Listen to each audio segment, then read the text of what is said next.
Hola, yo soy Sergio Alvarado, bienvenidos a la cantina Taberna de los Ídolos. Y para este episodio les traemos una de las confrontaciones filosóficas más importantes de la historia en la sección Peleas estelares de la filosofía. Se trata de Heráclito versus Parménides, dos figuras filosóficas que existieron hace siglos, hace muchísimo tiempo, pero por su importancia se siguen revisando hoy en día.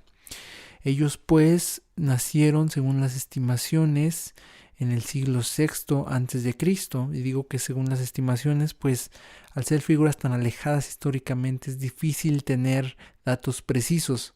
Pero bueno, como se han estudiado, se cree que Parménides nació cerca del 515 antes de Cristo y Heráclito sería un poco más grande, pues estima que nació entre el 540 o 535, así que no se llevarían muchos años de edad, no habría mucha diferencia. Se cree que hay entre 15, 20, quizás 30 años los que exageran más, pero bueno, se pueden considerar coetáneos, contemporáneos. Y ellos existieron en la Grecia arcaica, una región que se estaba tratando de consolidar bajo un único nombre, que es el de Grecia, aunque ellos en su época la conocían de forma distinta, como la Hélade, pero la idea era unificar diversas regiones bajo una sola república, donde estaba empezando a experimentarse con eso llamado democracia, y además las grandes guerras que sufrieron los griegos antiguos todavía no sucedían. Entonces es en este contexto donde surgen las figuras de Heráclito y Parménides, el contexto que les toca vivir, y es aquí donde se da esta confrontación milenaria, a la cual ya llegaremos. Pero hay que decir que los presocráticos nunca han sido pensadores tan populares como otros de la antigüedad, ya sea el caso de Platón o Aristóteles.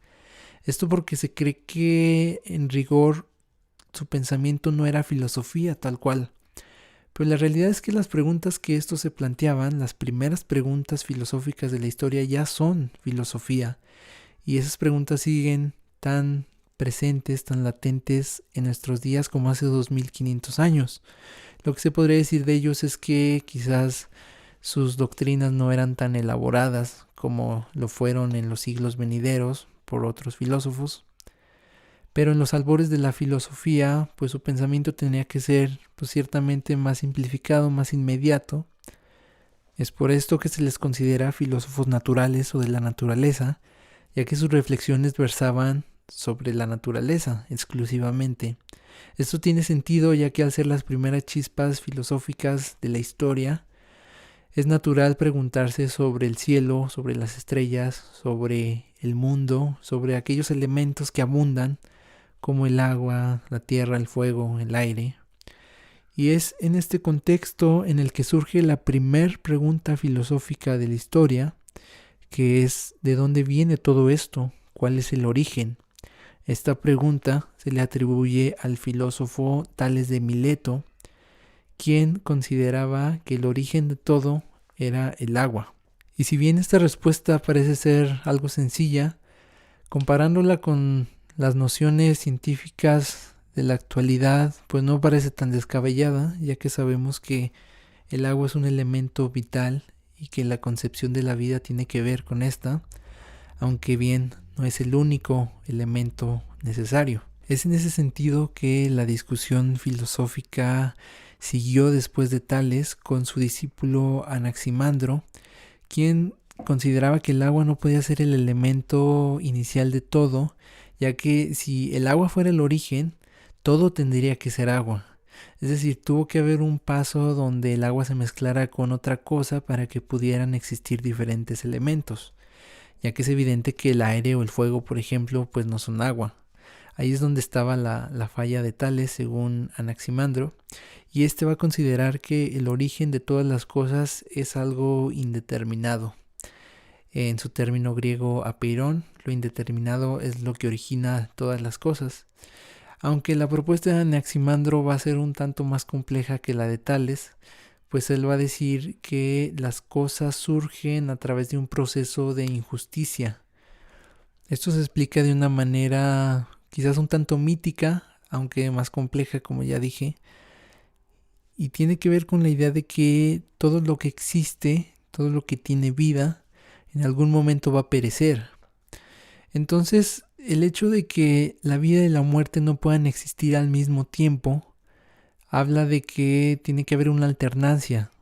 Es decir, cuando la vida existe, la muerte no existe, pero esto sería una injusticia para la muerte, no existir. Entonces, en algún momento tiene que existir la muerte. Pero cuando la muerte existe, la vida no. Entonces, ahí es donde está la injusticia. Este es un poco el juego paradójico de Anaximandro.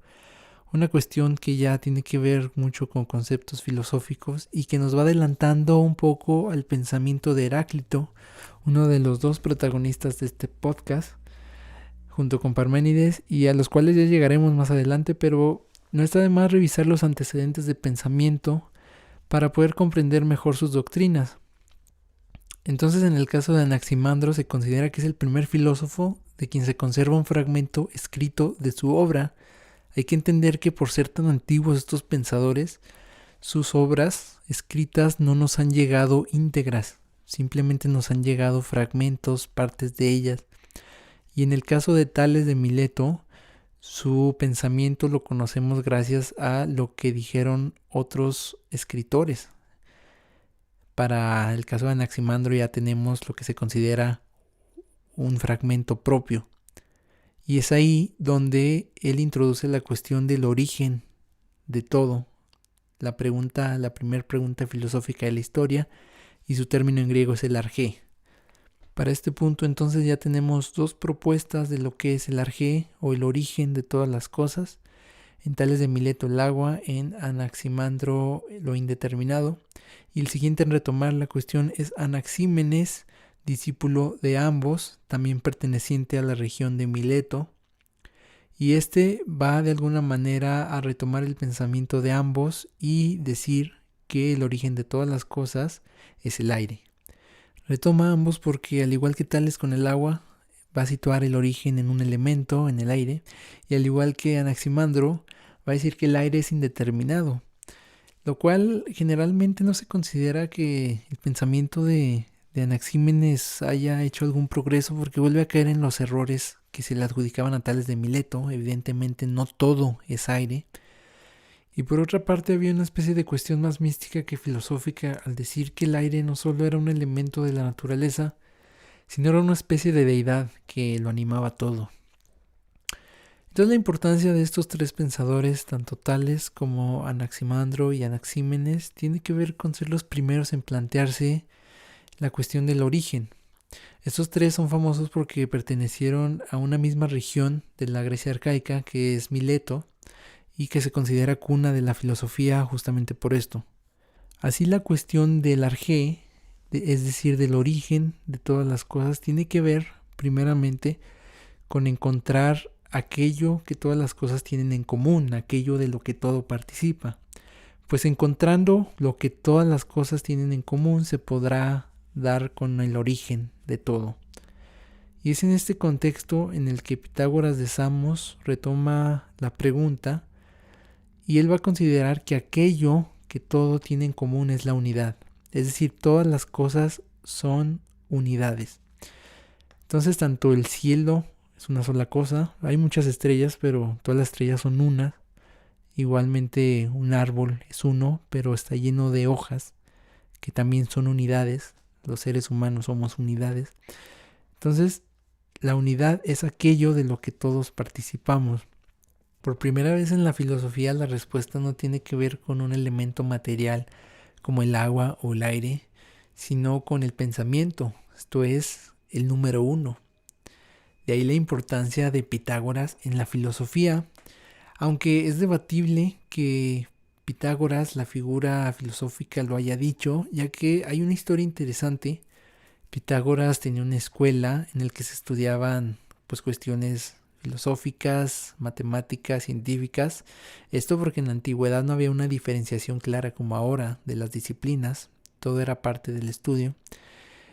Y esta escuela era muy celosa con su conocimiento, entonces los que no eran miembros no podían conocer sus avances.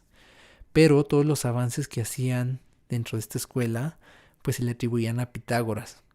por eso se le consideraba más una especie de secta que de escuela, además de que tenían prácticas pues extrañas. Y se les compara mucho con las logias masónicas de la actualidad. Esto en sí es tema como para un podcast en sí mismo y que probablemente más adelante realicemos. Pero pues volviendo a la cuestión filosófica, este es ya el contexto en el que se encuentran Heráclito y Parménides para desarrollar sus teorías. Por fin llegamos a los protagonistas del podcast, por fin llegamos a la tan esperada disputa que se nos prometió en el título, Heráclito versus Parménides.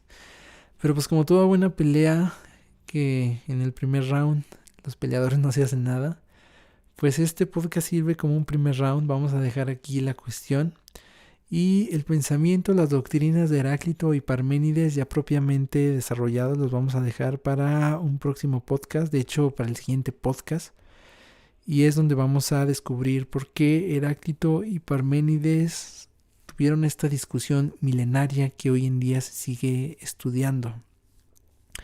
Por eso los invitamos a estar al pendiente y a seguirnos en nuestras redes sociales, en Facebook, Instagram, YouTube. Aparecemos al igual que en Spotify como La Cantina Podcast. Ahí los estaremos leyendo y escuchando. Me despido de esta primera entrega de Heráclito versus Parménides y los invito a que no se pierdan la segunda parte. Muchas gracias por su compañía. Nos encontramos pronto.